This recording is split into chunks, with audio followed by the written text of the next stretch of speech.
Well, Oak Crossing Church, how are you doing? It looks just an incredible day. Have you enjoyed this day so far?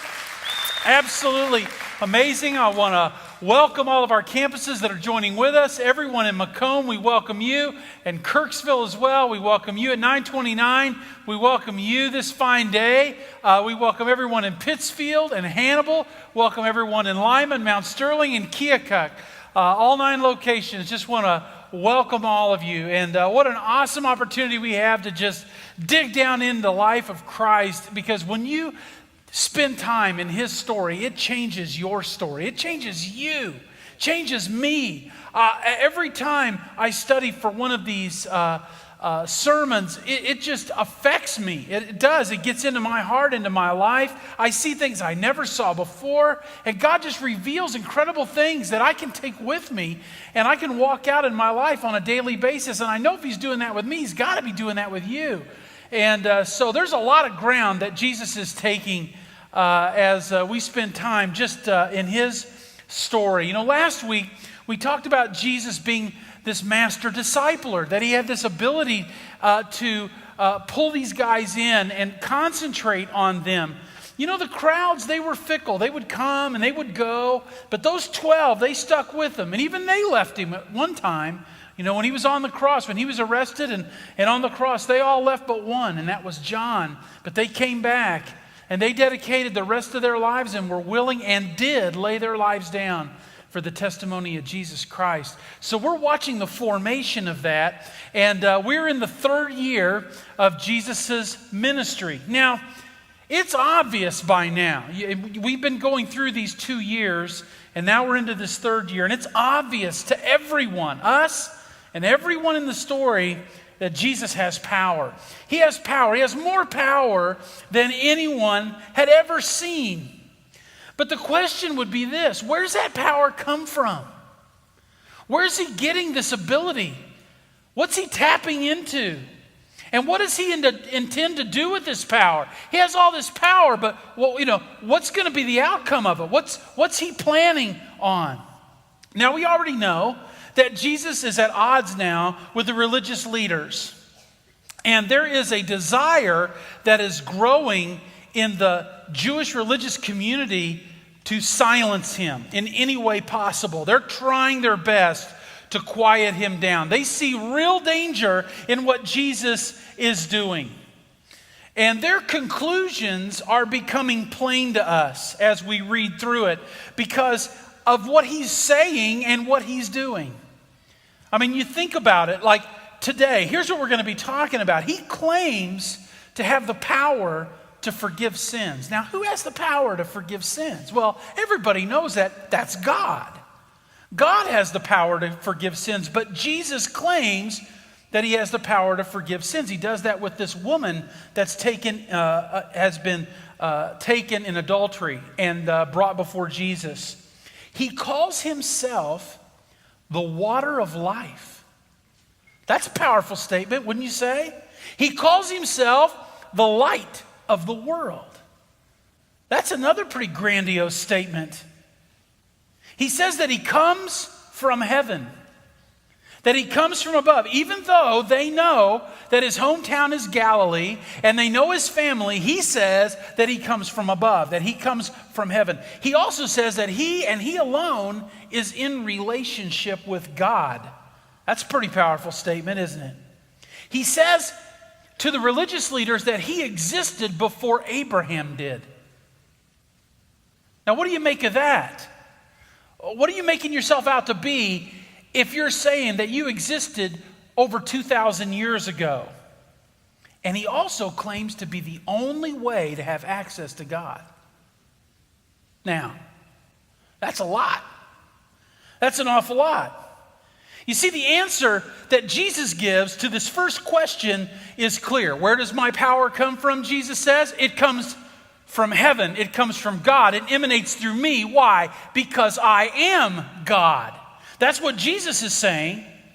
I'm God in human form. But listen, to those religious leaders, that is an unacceptable answer. They just can't wrap their hearts and their minds. They're blind to that possibility that Jesus could actually be telling the truth, that Jesus could actually be exactly what he's saying he is. So I want to break that down. I want to break those claims down. And I want to talk about those two questions. The first one, where does your power come from? And second, what do you intend to do with your power? I look at Jesus and I see him as an empowerer. That he has power and then he empowers others, okay? So if we're talking about Jesus the empowerer, that's hard to say. Where does this power come from? And what is he going to do with it? Well, one of the first claims that he makes in this text that we've been in this week is that he claims to be the living water. Now, I already mentioned Jesus didn't go to the third Passover. He didn't go to the third Passover because he knew that those religious leaders were seeking to take his life. There were people that were wanting to kill him, and it wasn't time for him to die for the world yet. And so he stayed up in Galilee, didn't go down for Passover. And we all know that Passover happens around Easter, right? So that's in the spring of the year. Well, he goes in the fall of the year. He goes to a different high holy feast. It's called the Feast of Tabernacles. Now, let me explain what the Feast of Tabernacles is. Many of us know a little bit about the Old Testament, and we know that there was a time when Moses led the children of Israel out of Egypt and led them toward the Promised Land. The thing that was in between Egypt and the Promised Land was something called the wilderness, right? Desert and wilderness. And they made a tabernacle. It was a tent. And that tabernacle was their mobile temple. They made this, and they made it according to God's specifications, and then everybody else lived in tents. They lived in tents for 40 years while they went through this wilderness, waiting for that time that God said, go and take the land. Remember? Okay, so when the tabernacle was set up, the Bible says that there would be a cloud that would come down from heaven, and it would completely cover the tabernacle. It was the glory of the Lord. And so here's this cloud called the glory of the Lord, and people can see it. They can see this tabernacle enveloped in this cloud, and then they are all in tents around this big tent, which is their mobile temple, the tabernacle. Well, the Feast of Tabernacles commemorated that there was a time when God and man actually lived together in the wilderness, that God was surrounding this tabernacle and they were all encamped around that tabernacle. And that's why it's called the Feast of Tabernacles. As a matter of fact, every year the Jews would, during the Feast of Tabernacles, they would go to Jerusalem and they would make little lean-to shelters out of sticks and twigs and leaves. And they would live in these little shelters. It was a commemoration of when they were wandering through the wilderness. Well, there was the last day of the Feast of Tabernacles. It was a very high, very holy feast. The very last day, they would assemble at the temple, this big, huge edifice of a building. And they would assemble on the steps of the temple, and they would perform what was called a libation. Now, a libation is an offering of pouring. It's different than a burnt offering or, like a sacrificial offering. It was a pouring. So they would bring a pitcher of water and they would pour the pitcher of water down the steps of the temple. And what it was supposed to commemorate was when Moses brought water out of the rock. You remember that story? When he struck the rock with his staff and there was enough water that came out that satisfied the thirst needs of 2 million Israelites and all their animals. And so the last day of the feast, that's how they commemorated the last day. Well, why is that important? Well, that was like the high priest's big moment. His big moment was to come out with the pitcher, and there was all this pomp and circumstance, and everybody's all excited about the high priest coming out, pouring the water down the steps, and, they're all getting ready, all really excited, and then Jesus steps out. And when Jesus steps out, this is what he says. It's in verse 37 and 38 of John chapter 7. On the last and greatest day of the feast, Jesus stood and he said in a loud voice, I'm going to stop right there. He's taking the stage. Now, this is all supposed to be about the high priest pouring out the libation, right? Everybody's supposed to have their eyes on the high priest, but instead, they have their eyes on this Galilean rabbi who comes out and he speaks in a loud voice. This is what he says: "If anyone is thirsty, let him come to me and drink. Whoever believes in me, as the scripture has said, streams of living water will flow from within him." Wow. He just takes the show.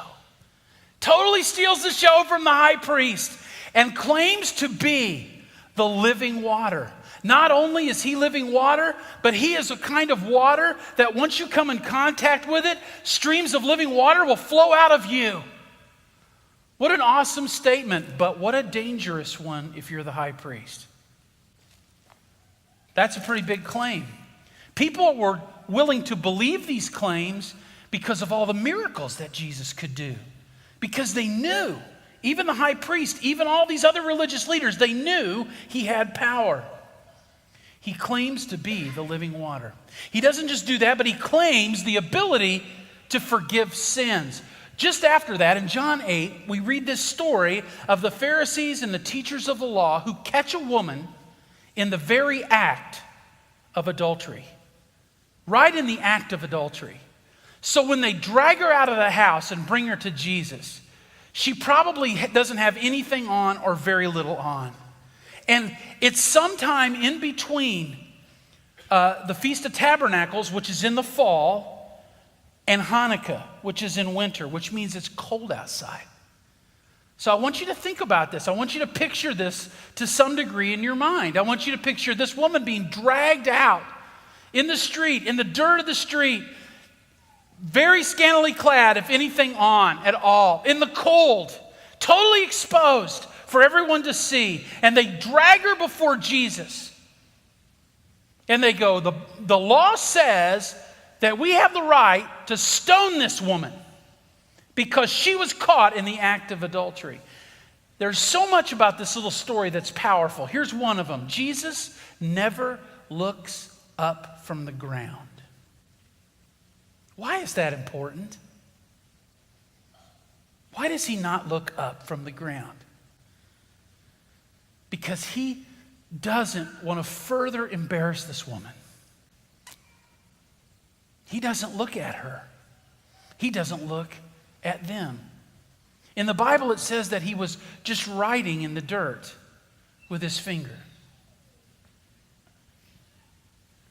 And while they're asking him this question, trying to trap him, some people have speculated that what he was writing in the dirt was the names of all the guys that were standing around there that had relations with her. Because the law said that it wasn't just the woman that was supposed to be executed if caught in the act of adultery, but everyone that had adulterous relations with her. You wonder what motivated all those guys to drop their rocks. But they had them in their hands, and they asked Jesus this question, and what does he say? That person of you that doesn't have any sin, you be the one to throw the first stone. And one by one, these men dropped their rocks, and they walked away until there was no one there but this incredibly embarrassed and frightened woman, traumatized in Jesus. And Jesus never looks up, and he says, "Woman, where are your accusers? Neither do I condemn you. Now go, and don't sin anymore." Boy, such a beautiful story. You know, I see people that come, they say, "Well, I can't come to the crossing. If I came to the crossing, the whole place would fall down. You have no idea what I've done in my life." And so many people, they don't realize that Jesus is here, and this is a sacred place. And he says to us, "Where are your accusers?" This is a place of forgiveness because Jesus has the power to forgive your sins. Doesn't excuse them, but he can forgive them. He claims then to be the light of the world. This one's really interesting because it happens on the Feast of Dedication, the Feast of Temple Dedication. And when I say, oh, it happened on the Feast of Temple Dedication, there's only about 2 of you here in this room or anywhere else that are going, oh, I know what that is. But if I use a different word, you'll understand it. The word's Hanukkah. Have you heard of that before? And at Hanukkah, there was supposedly a miracle that happened, and that meant that what that miracle was the oil continued to regenerate itself, and so they had enough oil for the Feast of Dedication. And so they light these oil lamps, and you've seen those Hanukkah candles, right, where they light the candles, and it's a commemoration of something that happened with the dedication of the temple. And so Jesus is there for that. That's in the middle of the winter, and you see it in verse 12 of chapter 8, what he says with the backdrop of Hanukkah. He says this, which is supposed to be another high priest event. He says, Jesus spoke again to the people and he said, I am the light of the world. Whoever follows me will never walk in darkness, but will have the light of life. Again, he takes the stage. He steals the show. He steals it from the high priest. He's saying, yeah, go ahead, light all your lamps, but let me tell you this, I'm the light of the world. Go ahead, pour out your libation, but I'm the water of life. And if you want to have the light of life in your life, and you don't want to walk in darkness anymore, then you need me. And if you want to have water, the springs of water that flow out of your heart all day long, then you need me. And if you want the forgiveness of sins, then you need me. Claims to be the light of the world. And then he illustrates it. He illustrates it in John chapter 9. And he illustrates it by healing a person who's been walking in darkness his whole life. So let's look at chapter 9, and let's read verses 1 through 7. It says, as he went along, he saw a man blind from birth.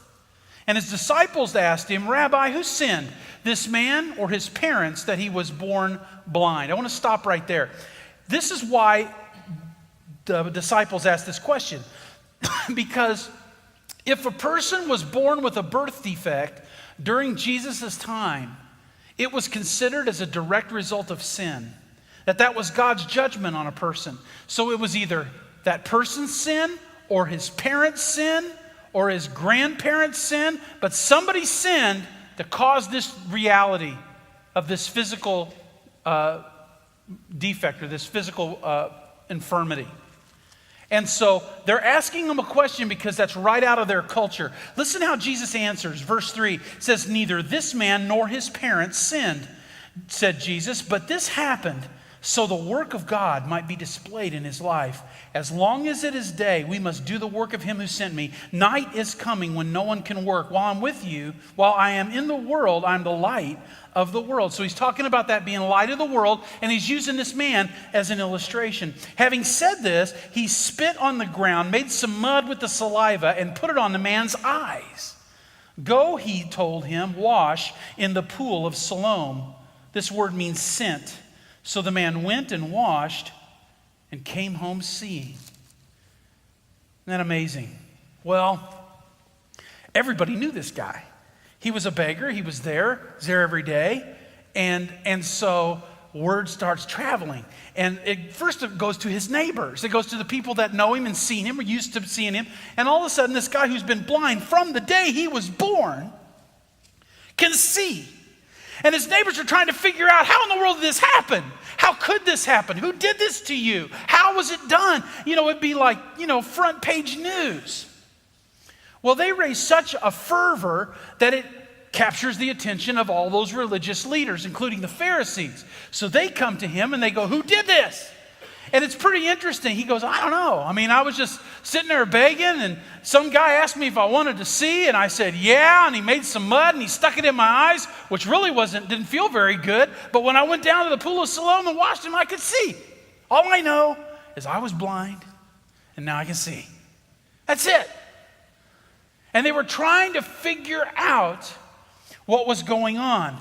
Well, after they were done questioning the man that was cleansed, they wanted to question his parents. Why? Because the Pharisees believed the same thing the disciples did. What did those parents do? They must have done something. And their parents were scared. The way that these Pharisees were asking questions, it was threatening. And so they told the Pharisees, listen, he's of age. He's an adult. Ask him. We don't have any idea what's going on. But they're bringing all these people in to the story. I want us to pick it up in John chapter 9, starting in verse 24. 9:24. It says, the second time they summoned the man, this is the Pharisees, who'd been blind. Give glory to God, they said. We know this man is a sinner, because he told them it was Jesus. He replied, whether he's a sinner or not, I don't know. One thing I do know, I was blind, but now I can see. And they asked him, what did he do to you? How did he open your eyes? And he answered, I have told you already, and you did not listen. Why do you want to hear it again? Do you want to become his disciples too? Oh, that was the wrong thing to say. Then they hurled insults at him and said, you are this fellow's disciples. We're disciples of Moses. We know that God spoke to Moses, but as for this fellow, we don't even know where he comes from. The man answered, now that's remarkable. You don't know where he comes from, yet he opened my eyes. We know that God does not listen to sinners. He listens to the godly man who does his will. Nobody ever heard of opening the eyes of a man born blind. If this man were not from God, he could do nothing.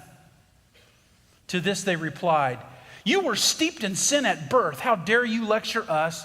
And they threw him out, which means they excommunicated him. He was no longer allowed to even go into the temple. That's pretty powerful. But he's the perfect illustration of being blind. And there are people that can never be more blind than those who refuse to see. You see, Jesus has got power. Incredible power. But where does this power come from? And what is he going to do with this power? And this illustration is just too much for them.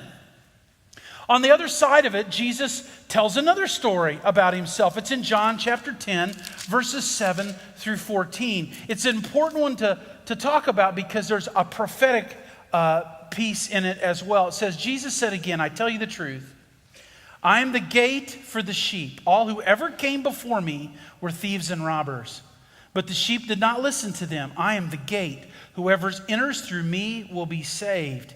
He will come in and go out and find pasture. The thief comes only to steal and kill and destroy.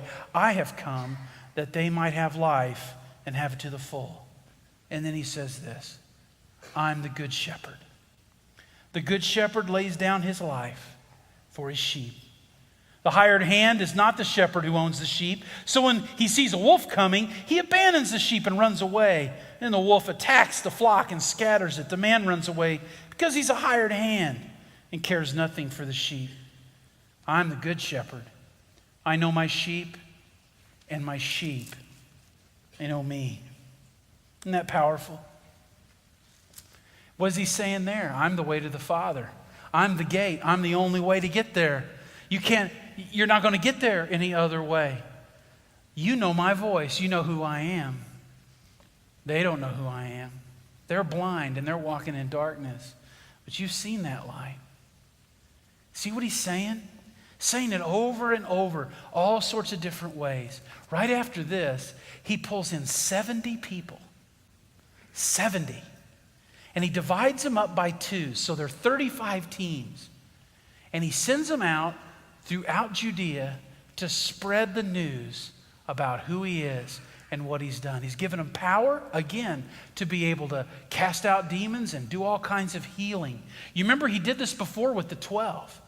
But that was up in Galilee. That was not so serious. This is down in Judea, and this is real serious. This is where all of the government is. This is where all the politics is. You see, if you're a Jewish religious leader now, you're going, hey guys, this is getting out of hand. We have got to do something about this now. Well, they come up with a plan. And that plan is to discredit Jesus. Rather than try and kill him, they decide that they're going to discredit him. And so they bring a lawyer forward. And the lawyer says, Jesus, what's the greatest commandment? Now, you know there are thousands of commandments. There's hundreds and thousands of commandments. I mean, there's all the ones that are in the Bible, and then there's all these others that explain the ones in the Bible, right? All of their traditions and all of that. Pick one of those. Which one's the greatest one? And Jesus said, to love God with all your heart and with all your soul, and with all your mind and with all your strength. And the second is like it, to love your neighbor as yourself. If you do those two things, all of the law and all of the prophets are fulfilled. Well, the lawyer was anxious to justify himself because Jesus completely just blew apart his whole argument, and he asked this question, well then, who is my neighbor? And Jesus said, well, let me tell you a story. And he goes, there was a man who was on his way from Jerusalem to Jericho. And while he was on his way, he fell among thieves. And they robbed him and they beat him within an inch of his life, and they stripped him of his clothes and left him to die in the road. And there was a priest that came by, and he saw him and his need, but he walked around him on the other side. And then there was a Levite, that was of the tribe of priests, that came by and also saw the man in need, and he walked by him on the other side. But then there was a Samaritan. Now you know how Jews feel about Samaritans.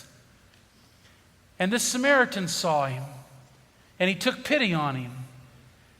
And he bound up his wounds, and he put him on his animal, and he took him to an inn, and he paid his bill, and he cared for the guy until he got better, and he told the innkeeper, whatever you need for any of his recuperation, you just bill me for it. And then Jesus looked at the lawyer, and he said, which of those three was a neighbor to the one who had fallen among thieves in the road? And the lawyer had to say, well, I guess the one who helped him. Now that was like the worst thing in the world to do, is to make a Samaritan a hero. And we call this story the story of the Good Samaritan, but it could also be called the story of the bad priest and the bad Levite. So you know what Jesus was actually saying there? He was saying that those Jewish religious leaders were worse than Samaritans. Do you know what the response was? Silence. Well, that didn't work. Have we got any other way we can discredit him? Well, Jesus shows his power another time. And this time when he shows his power, it's to a man who doesn't have the ability to speak. And he heals the man who doesn't have the ability to speak, and then he's able to speak because there's a demon that's keeping him from being able to speak, and Jesus casts the demon out. And the way that they respond to that is that you cast out demons by the power of the devil. You're using the devil's power to cast out these demons. Another way to say that is you're a witch. And Jesus looked at him and he goes, Satan isn't divided against Satan. A house divided against itself cannot stand. And then he says, just about everything can be forgiven, but not that. He called that the blasphemy of the Holy Spirit. You know what? That was all they had. They tried everything to stop Jesus, but they couldn't stop him. They couldn't stop him showing his power and then taking that power and using it as an illustration of all of these claims that he's making. And that leads them to the final question. What does this man intend to do with this power? We can't deny that he's got power. We've tried everything we can do to discredit him, to get people to quit following him, but this is completely out of hand. And the conclusion is clear, absolutely clear to these people. He is going to destroy everything in this country. He's going to destroy our culture. He's going to destroy our place in this culture. We have failed in every other way. The only other thing we can do is kill him.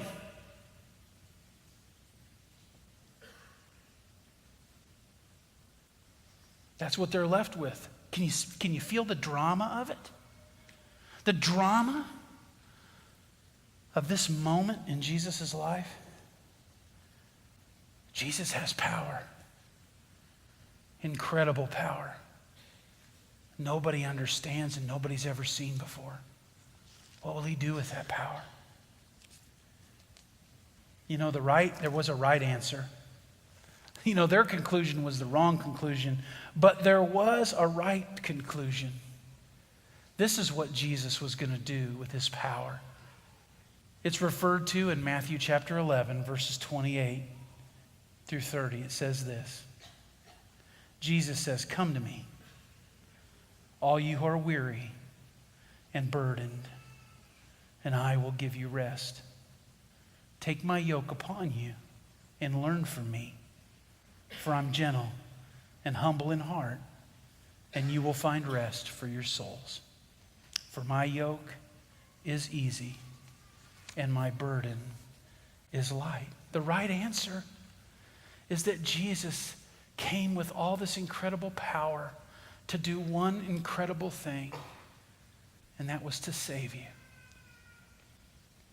It takes incredible power to save people like us, doesn't it? But he has that kind of power, and that's why he came. You see, his power is there to empower you. His power is there so that living water can proceed out of you. His living water can proceed out of you. His power is there to forgive your sin. No matter how much there is, he has power to forgive it.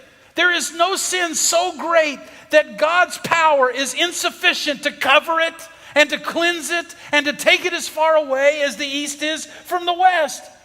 He has come here with power to heal your blindness and to give you sight so you can see the truth and the truth can set you free. He's come here with power because he sees you like a person on the side of the road that's broken and beaten and helpless. And he is the one who stops and binds your wounds and picks you up and carries you when no one else will actually do that for you. He gives you the victory over evil, and then he sends you out with the good news. That's what he has empowered us for. He's empowered us to share his message, to share his story, to share his life, and to be changed forever. We're moving to a time of decision.